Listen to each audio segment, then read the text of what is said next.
I'm joined now by two experts in extremism and radicalization. Cynthia Miller Idriss, the founding director of Polarization and Extremism Research and Innovation Lab at American University. She's the author of numerous books, including the brand new Man Up, The New Misogyny and the Rise of Violent Extremism. Also joined by Colin Clark. He's the director of research at the Soufan Group. He's the author of several books, including After the Caliphate, The Islamic State and the Future Terrorist Diaspora. Thanks to both of you for being here. Cynthia, there was once an understanding amongst people who studied the Great Replacement theory that it was a fringe theory filled with dangerous rhetoric and outside of the mainstream. I've just given a whole bunch of examples of how it's not so outside the mainstream anymore. Yeah, the conspiracy itself started on the fringe and has motivated and continues to motivate violence and plans for violence from people who believe there's a dire threat and that they are the ones acting heroically to thwart it.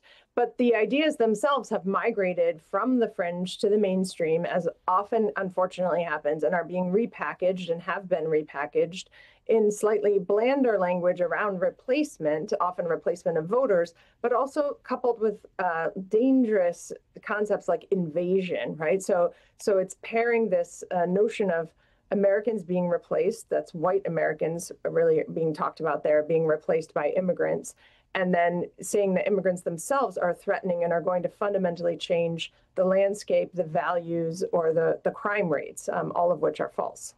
Colin, I want to pull up another ICE recruitment ad that was posted to the DHS account. It says, America has been invaded by criminals and predators. We need you to get them out. And then it's got a link to join ICE. For some people, they'll say that kind of language doesn't mean anything. But in fact, it all adds up, right? And you've seen all around the world that it's little words that get repeated over and again, replacement, invasion, that start to catch the imagination.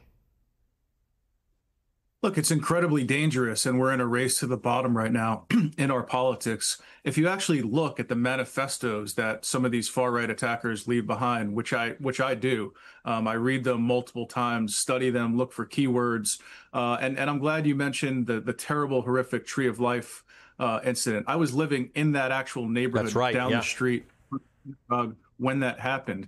And so the words of Robert Bauer stuck with me. Screw your optics, I'm going in. So, he imagines this whole legion of Americans behind him. He's sacrificing himself for the greater good to prevent this invasion. And so these are not just words that our politicians speak. They're messages that seep into members of the population who then take it upon themselves to go take action, including violent action like we've seen. Cynthia, there's this interesting melding of straight-up racism with this remarkable, neat side of anti-Semitism where it's Jewish groups or Jewish people with money funding this invasion of non-white people into... Like, I have trouble. I've never really been able to get this straight. What's the whole idea supposed to be? Yeah, so the conspiracy essentially is that Jews and feminists often are conspiring to reduce white birth rates, promote abortion, and increase immigration in order to replace white populations with multicultural ones and reduce the power of white men and of parties like the Republican Party. Ultimately is when it migrates into the mainstream with softer language just around replacement. But the Great Replacement specifically refers to a false conspiracy theory that says Jews and feminists are conspiring. And then the targets are often ethnic and racial minorities or Jews and Muslims, like religious, racial, and ethnic minorities, even though the conspiracy itself also involves feminists. They're not usually the targets. Women are not usually the targets directly of that conspiracy theory, but the misogyny plays a role in mobilizing it. I want to have more of a discussion about this in a couple of moments. I want to take a break. We're going to come back with Cynthia Miller Idriss and Colin Clark. You're watching Velshi. We'll be right back. I'm back with two experts on extremism, Cynthia Miller Idriss and Colin Clark. Cynthia, I want to just push a little further on something you've studied. You just wrote a book about misogyny's role in violent extremism. Talk to me a little about this, because you did mention that some of this replacement theory and this concept has to do with feminism, abortion, birth rates. There's more to it than that, too. Right. So, one of the things we often overlook, and I overlooked this myself for years in previous research, is the role that gender or gendered motivations play in mobilizing violence, even when the target are other individuals. So when you look at something like the shooting in Charleston, which targeted African Americans in a church, I don't even want to say the quote that he exactly said because it's so horrific, but while he was shooting people, worshipers in a church, he said, "I'm doing this because y'all are assaulting our women," so you're making this idea of Black men being sexual predators against white women, and that's why he targeted them. So these gendered motivations often are behind some of the violence. When it comes to the Great Replacement conspiracy theory, like we were just talking about, you see that the Buffalo shooter, for example, mentioned white birth rates 40 times in his manifesto. So you have an obsession with white women's reproductive capacity, with the control of reproduction and reproductive rights. Even the recent Minnesota shooting 2 shootings ago against what are called often in the media progressive politicians, they were progressive on issues of gender, reproductive rights, LGBTQ rights. It was also Planned Parenthood clinics that were targeted in that list of potential attacks sites. So I think we often overlook the role that gender plays, or misogyny plays, hostile sexism plays, in mobilizing violence. Colin, we've taken in the media to, generally speaking, not publicizing or talking a lot about these manifestos and screeds, or not sort of defining them as such. But I'm beginning to wonder whether it's not important that we do, because you get a lot of clues and a lot of information about larger trends. In 2022, for instance, in the Buffalo shooters online, whatever he wrote, he referenced the 2019 Christchurch shooting of the mosque. He mentioned the El Paso shooting. So these things build on another, even if you're not, if it's not a PhD thesis. It is almost like an academic paper. I mean, it's very sloppy and they're kind of copying from one another, but they're citing, there's callbacks. You mentioned the Christchurch shooter, Brenton Tarrant. There's callbacks to Anders Breivik, if you think back to that massacre in Norway. There's also a real transnationalization that's going on here. And so this is the United States in some aspects exporting violent extremism and hate, because we see this taking root in Europe. We see it taking root in Australia, other parts of the world. It even starts bubbling up in parts of the global south, in countries like India and Singapore. It's a remarkably adaptable theory because it's used to demonize minorities anywhere. And so I think studying these manifestos, calling them out, and particularly when politicians are using these phrases and these quote unquote theories as if they were acceptable, right, that should be where we draw the line, and we should challenge that. Right, Cynthia, that's the thing. Like in all the stuff I did as a setup, the Scott Perry and the Eric Schmidt stuff is the most fascinating.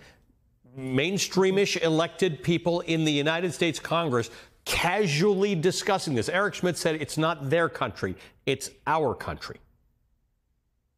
Exactly. You can see so much in the language that are echoes of the same ideas. And when you see that kind of Overton window of acceptable ideas shift, so that ideas from the fringes that once would have been considered shocking or acceptable become actual mobilizers of political voting, of trying to move voters in a particular direction, it's incredibly dangerous because it demonizes minorities, it demonizes immigrants, and we've already seen that kind of backlash. We're seeing that now with anti-trans rhetoric as well.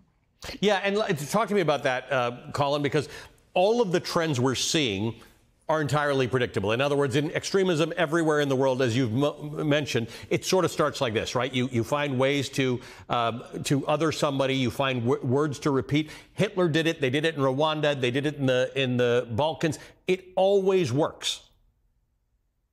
It always does, and we become callous and numb and worn down to these things, and we therefore accept them as normal. You have to think we're a country of 330 million plus people, many of whom are anxious, angry, and well armed, right? And so when they're receiving these messages from elected politicians saying, this is our country, we're being invaded, we need to take it back, we shouldn't be surprised when, any number of attacks take place. And I think you can draw a direct line in many cases between what's being said in the mainstream, media and these mainstream platforms, and the messages that are then being conveyed to individuals that are often unstable and have access to high-powered weaponry.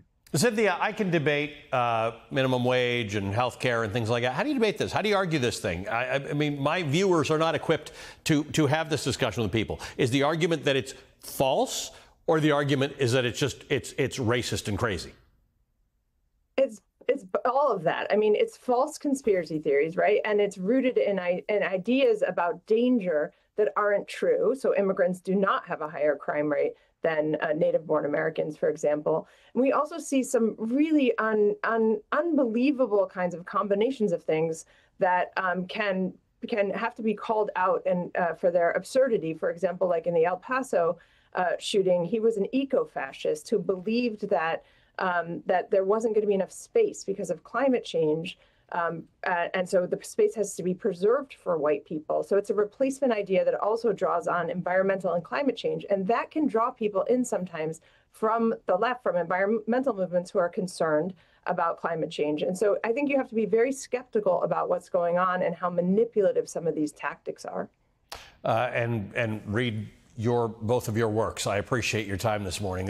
My head's still spinning on this one. Cynthia Miller Idriss is the founding director of the Polarization and Extremism Research and Innovation Lab at the American University and the author of Man Up, The New Misogyny and the Rise of Violent Extremism. Colin Clark is the director of research at the Soufan Group and the author of After the Caliphate, The Islamic State and the Future Terrorist Diaspora.